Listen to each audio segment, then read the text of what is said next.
dan mencari lokasi untuk penempatan unit-unit pemadam kebakaran dari formasi KM tersebut. Untuk itu tim pemadam berbarengan tim rescue Kota Palembang pertolongan semaksimal mungkin kepada korban kebakaran.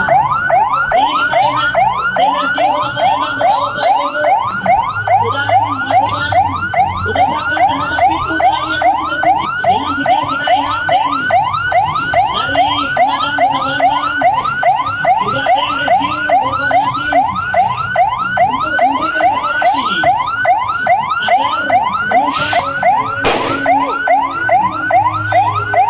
Kita lihat api sudah membesar. Kita lihat dengan sedang pasukan pemadam bersiap-siap tersebut agar tidak menjalar ke tempat lain yang akan di sekitarnya. Pemadam juga telah menyiapkan 2 orang pengamen, 2 orang petugas sniper yang merupakan pembawa selang, 1 orang petugas sniper yang merupakan pembawa selang melangsung perjalanan selang.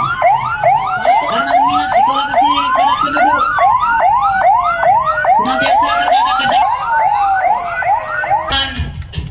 dengan menggunakan traveling komando. Tepuk tangan Bapak Ibu. Tentu kita mengharapkan supaya Pak Damkar ini lebih optimal dalam memberikan perlindungan masyarakat, khususnya masalah kebakaran. Nah, bagaimana mereka supaya bisa seperti itu? Tadi ada 3 akan disebutkan. Yang pertama tentu masalah pendanaan. Jadi Damkar harus mendapatkan pendanaan yang cukup. Yang kedua masalah aparaturnya. Aparaturnya harus dilindungi dan mereka harus profesional. Yang ketiga masalah kelembagaan. Nah, kelembagaan ini Pak Menteri minta supaya begitu pentingnya PBK ini sehingga perlu dibentuk kelembagaan yang mandiri.